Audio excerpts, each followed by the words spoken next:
Bom dia, Volta Redonda, 26 de maio de 2026. Estamos aqui no SIMPRO, Sindicato dos Professores Fluminenses, dando continuidade às nossas entrevistas, que tem o objetivo de levantar o histórico, a trajetória de luta sindical do nosso SIMPRO. E hoje o nosso entrevistado é o professor Oscar José Vaz Mendonça, que tem uma longa trajetória na educação e uma longa trajetória no movimento sindical e nos movimentos sociais, sempre defendendo bandeiras progressistas. Professor Oscar, bom dia. Bom dia. Professor, para a gente iniciar então a nossa entrevista, você poderia nos dizer quando e como você iniciou aí a sua longa trajetória na educação? Pois não. Eu me formei em 79, né? Mas antes mesmo de me formar, em agosto de 79, já comecei a trabalhar como professor, na época de uma carência muito grande de professores da área de geografia e história. E logo me formei, em 1980, uma grande amiga, Adelaide Badia Afonso, conseguiu para mim um contato no Colégio ICT. Eu iniciei lá no ICT no início em abril de 80, já com carteira assinada, professor oficialmente já formado. E mais adiante, eu consegui logo no ano seguinte, né, dar aula de sociologia na UBM, depois eu fui para Marcelo Soares em 82, né, e fui ampliando aos poucos, né, a carga horária. Foi bem devagar, mas fui ampliando aos poucos a carga horária. Cheguei a dar aula em 5 escolas particulares aqui da região e fiz logo um concurso da FEBRE em 83, concurso que não foi, pessoal, alguns diziam que não era reconhecido, mas claro que era, que na época não tinha a obrigatoriedade de um edital amplo. Em 83 entrei na FEBRE, né, e continuei em algumas escolas particulares. Na atividade do movimento popular e sindical, né, praticamente começou junto, em 84. Ok. E aí, em 84, foi um ano assim, muito decisivo no Brasil, né? Ano das diretas já, sim, ano da primeira grande greve da CSN, eu sei que você estava ali por perto. Sim, quer dizer, uma grande expectativa. E quando você inicia, então, a sua carreira sindical e quando você ingressa no nosso SIMPRO? Nosso salário na época era um salário ridículo. Hoje, acho que o piso salarial ainda é baixo, que não representa, não é da dignidade dos professores, né, dessa tarefa tão árdua, mas era um salário realmente ridículo, né? A gente teve muitos anos com o sindicato na mão de pessoas ligadas aos interesses patronais, né? Mas conseguimos romper isso aí logo nesse início dos anos 80. Quando foi 84, houve uma greve, foi levantada uma greve, né, das escolas particulares, né, e eu entrei no comando de greve. Eu, a companheira Bernadette, professora de inglês, né, já falecida, infelizmente, né, o companheiro Edgar. Nós formamos um trio do comando de greve. Eu lembro que, na época, a gente fazia assembleia de mais de 100, 150 pessoas. Nós chegamos a fazer uma assembleia no auge da greve de 85, no ano seguinte, com cerca de 250 pessoas. Era bastante na época, né? Nessa época, numa das assembleias, alguém chegou para mim e perguntou, me chamou a atenção do Edgar, porque me colocou nessa, não, e que você já tem aula numa escola pública, o Oscar não tem, só escola particular, e vieram perguntar para mim se eu tinha medo. Eu falei, claro que eu tenho. Eu chego lá na frente, eu fico com a acidez no estômago, o joelho treme, medo a gente tem. Mas olha, se me demitir, como diziam que ia demitir, não ia arrumar emprego em escola nenhuma dessa região, eu falei, não tem problema, eu pego o dinheiro aí que sobrar, compro a carrocinha de pipoca, vendo pipoca na frente da escola e vou ganhar mais que professor, né? E, na verdade, na época, o salário era ridículo. Nós conseguimos um ganho significativo logo nessa primeira greve, né? No ano seguinte, já foi mais tenso, né? 85, né? Em 85, a greve foi mais complicada e durou mais tempo, durou mais de uma semana, né? E houve uma pressão, inclusive, de um dos comandantes do quartel em Barra Mansa, né? Tinha um filho estudando numa das escolas particulares, e aí ele chamou lá no quartel o nosso presidente na época, o Nilson Abrantes, né? E um outro companheiro que foi junto também. E foi uma ameaça, claramente ameaça. Inclusive, num dos momentos lá, houve um tiro lá de fora, metralhadora, e o tenente que fazia lá o interrogatório, né, levou susto. Aí o nosso companheiro Nilson falou para ele: olha, isso aí foi para assustar a mim, não para o senhor, né? Sabia que aquilo era para assustar. E forçaram o Nilson a dizer que ia terminar com a greve, né? E disse: tudo bem, não posso terminar com a greve aqui, não, porque eu vou chamar aqui a imprensa, vai terminar com a greve. Não posso terminar aqui, não. Tem que ser na Assembleia. O Nilson foi muito forte nesse momento. Foi realmente fantástico, uma época que ainda tinha ditadura militar, né? Tudo bem, aí chega na greve no dia seguinte, né? Ninguém falou nada para mim sobre essa história, né? Eles fazem uma reuniãozinha rápida e a subsede do Sindicato Metalúrgico na Amaral Peixoto, na época, lotada de companheiros, nesse dia, que devia ter em torno de 250 pessoas, né? E aí eu vou lá, estava demorando para a diretoria chegar, eu vou lá no sindicato, que era na Amaral Peixoto mesmo, né? E aí o pessoal está descendo a escada. Aí eu falo com o Edgar BD: e aí, Edgar, não, que eles querem terminar a greve? Não vai terminar, não. E aí eu faço um discurso para manter a greve por pelo menos mais 5 dias, porque a gente não tinha conseguido ainda nossos ganhos. O Edgar também foi e falou, a Bernadette também, e a gente votou pela continuidade da greve. Por isso nós conseguimos o ganho, né? É claro que houve também uma preocupação muito grande de alguns diretores, como, por exemplo, o diretor do Verbo Divino, diretor lá do Macedo, direção do Macedo, direção do Rosário, né? Em função da pressão militar, né? E aí os patrões acabaram aceitando, e foi um grande ganho naquela época, a diferença razoável. Isso me fez acabar entrando na direção do sindicato, na eleição seguinte. Aí eu passei a fazer parte durante cerca de 30 anos. 85. 85 para 86. Eu acho que eu entrei na diretoria de 86. E foram cerca de 30 anos, né, militando no sindicato, além de militar na Associação de Moradores e também nas campanhas aí políticas, né. Foi essa militância minha no sindicato. Professor, que situação!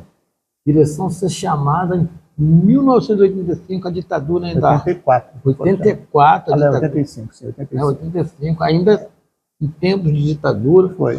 Muitos problemas poderiam acontecer, ao ponto da direção ser chamada no 22º Batalhão para ouvirem o que... E forçar o fim da greve. E fala para nós, então, professor, como era atuar nos movimentos sociais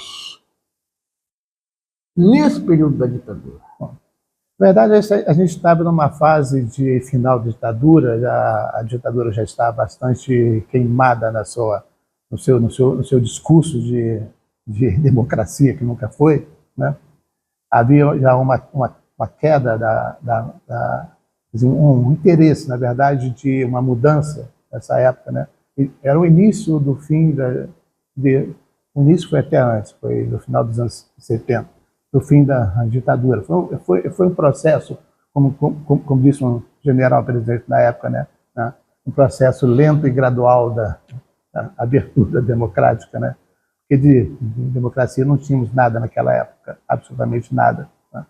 Então era um processo já de mudança do país nessa época. Então a gente estava num crescimento, especialmente aqui em Volta Redonda e alguns outros municípios, né? Um crescimento muito grande dos movimentos reivindicatórios, seja com a Associação de Moradores, com os sindicatos, né? O Sindicato Metalúrgico estava numa atividade muito intensa nessa época, e isso acabava incentivando outros sindicatos. Eu digo, sinceramente, que o nosso sindicato era, depois do Sindicato Metalúrgico, um dos mais importantes, um dos maiores sindicatos da região e um dos mais combativos. Apesar de que não foi muito reconhecido pela esquerda em Volta Redonda, porque o nosso sindicato tinha uma composição muito eclética, uma composição que tinha pessoas de vários partidos. Tinha do PT, do PCB, do PDT e até de outros partidos mais à direita, mas bastante combativo e bastante correto, né, nas suas ações, né? Mas a gente era muito específico no interesse da categoria, não tinha aquele negócio típico de algumas entidades de estar ligado ao interesse de uma certa linha política, né? De uma certa entidade política, né?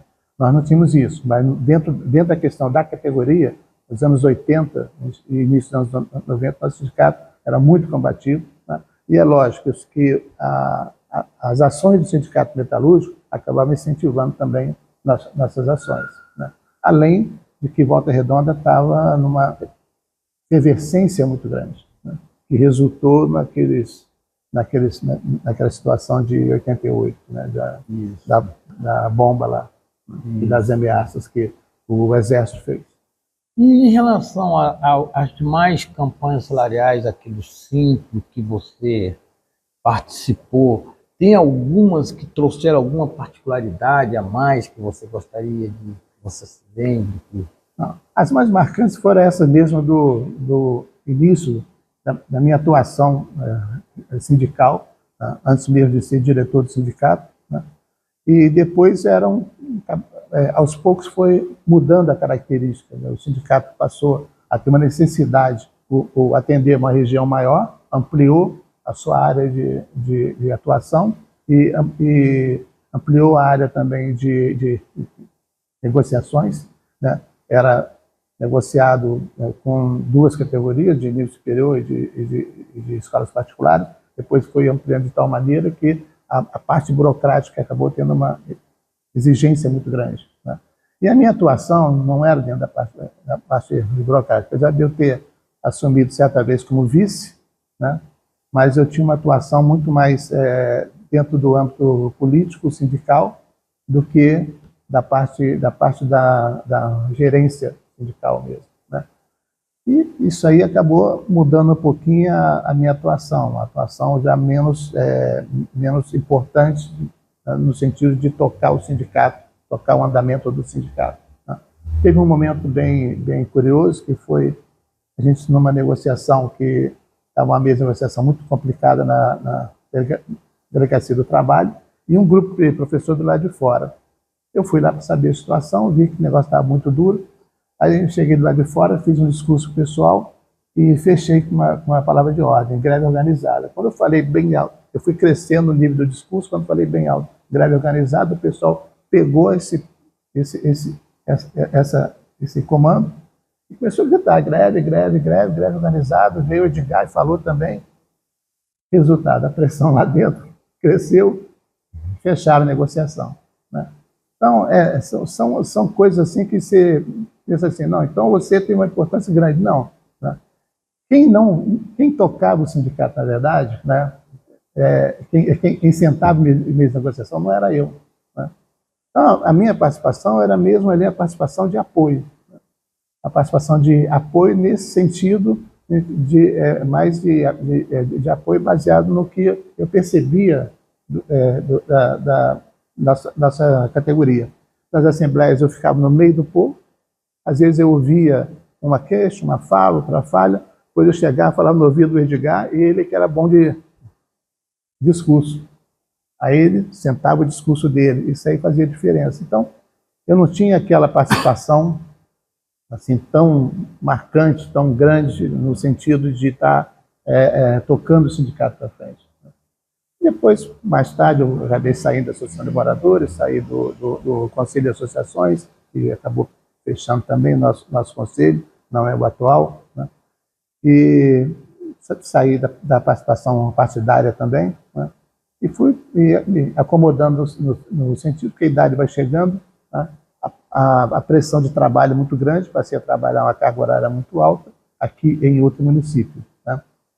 Mas, mesmo fora do sindicato, mesmo não sendo mais da diretoria, eu continuei sempre acompanhando, sempre atento. Você disse aí duas coisas, né? A gente nós estaremos encerrando a nossa entrevista, mas eu quero lhe perguntar mais duas coisas. Você disse que você chegou a trabalhar em 5 unidades escolares. Sim. E agora você colocou a questão da carga horária de trabalho muito alta. O que isso acarreta para a saúde do professor? Bom, isso aí é um negócio muito sério, porque já fui operado de varizes 2 vezes. E daqui a pouco eu acabo tendo que fazer outra operação, né? Tive problema de gastrite, pressão alta, né? E mais para o final, aí eu já estava apenas em duas unidades, que já tinha, né? Eu estava aqui numa unidade aqui da FEB, numa unidade lá em Angra, e cheguei a trabalhar numa escola particular de Angra, mas no final eu estava mais em 2 unidades, nos 3 últimos anos, 4 últimos anos antes de me aposentar, né? E acredito que eu já estava com síndrome de burnout.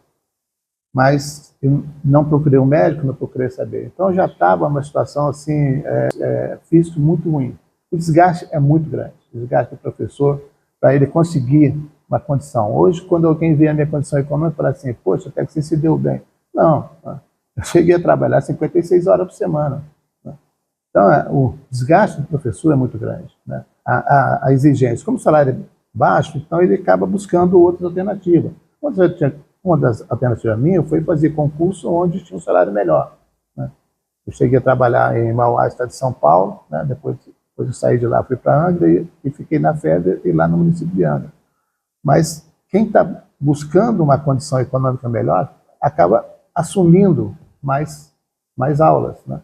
Isso faz com que haja uma correria muito grande, né? Cheguei a comprar uma moto para poder dar conta de ir em cada lugar, né? Então, acho que é uma profissão que tem um risco da saúde grande, né? A gente não tem essa legislação que nos apoie com relação a isso, tá? Mas o risco da saúde é grande. Tá? O que eu aconselho é o seguinte, olha, o negócio é lutar, fazer parte do sindicato, fazer parte das mobilizações para conseguir um salário melhor, né? Para não ficar se matando enquanto está trabalhando, para ter uma qualidade econômica. Então é importante, uma das pautas atuais aí, do movimento sindical, popular, do fim da escala 6x1, sim, né? Contra a pejotização, uberização do trabalho, né? É fundamental, é fundamental. Né?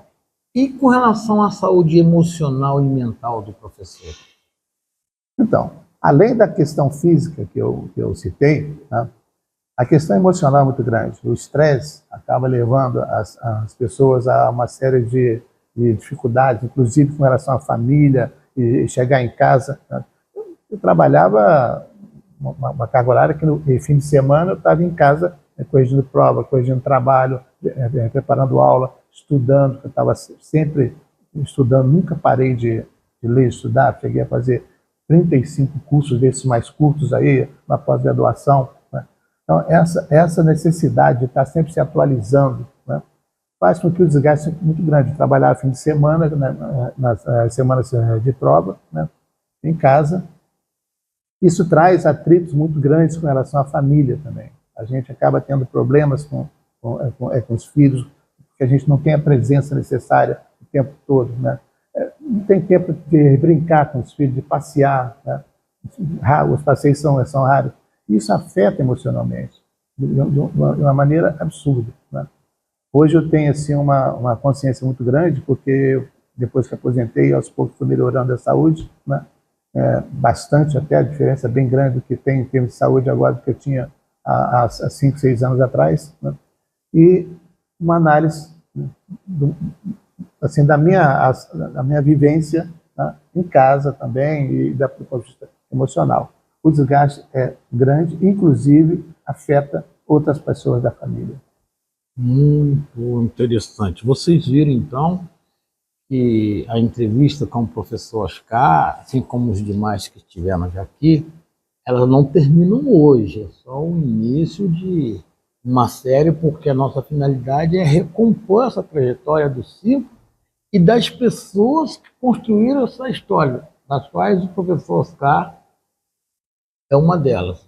Dito isso, professor, eu te passarei aqui para as considerações finais e gostaria que nas considerações finais você deixasse aí um recado para os professores, professoras e profissionais da educação que assistiram essa entrevista, da importância da sindicalização e do fortalecimento do nosso sindicato e dos sindicatos dos trabalhadores em geral. Bom, nós temos aí alguns companheiros nesse sindicato que conseguiram construir essa sede aqui maravilhosa, né, e que estão na luta há muito tempo, né. Um dia vai chegar ao ponto que eles vão ter que descer, como eu desci dessa empreitada, tá? Outros vão descer também. Nós temos o professor João Marcos, né? A professora Maria Célia, né? Nós passamos por aqui com o professor Adilson, com o professor Naécio, com o professor Nilson Abrantes, com diversos outros companheiros daqui de Volta Redonda, de Barra Mansa, de Valença. Tá? O sindicato tem que continuar forte. É necessário não só, tá, uma participação como apoio em assembleia, uma participação como apoio nas iniciativas do sindicato, tá? Mas também, se possível, alguns companheiros chegarem aqui e iniciarem uma participação dentro do sindicato aqui, em atividades, outras atividades culturais, entre outros, como o Geraldo está aqui. Eu, Geraldo, já aqui em outra gestão, nós fizemos atividades aqui fora do âmbito do sindicato mesmo, dentro da questão cultural, né? Isso faz com que isso poderia fazer com que houvesse uma aproximação muito grande, né, do companheiro professor com o sindicato. E quem sabe aí surgirem novas lideranças que vão tocar o sindicato aqui para frente. O sindicato é fundamental, tá? Se tem hoje uma situação um pouquinho melhor, porque vários companheiros, né, participaram e se arriscaram até na época da ditadura, né, se arriscaram o seu emprego, né, para que houvesse uma situação um pouquinho melhor. Poderia ser ainda melhor se houvesse mais participação. A participação tem que ser fundamental, a participação em todas as atividades, inclusive no surgimento de novas lideranças que podem, então, dar continuidade a essa luta. Muito obrigado, professor Oscar. Agradeço a todos que assistirão esse vídeo e sigamos em frente. Obrigado. Obrigado.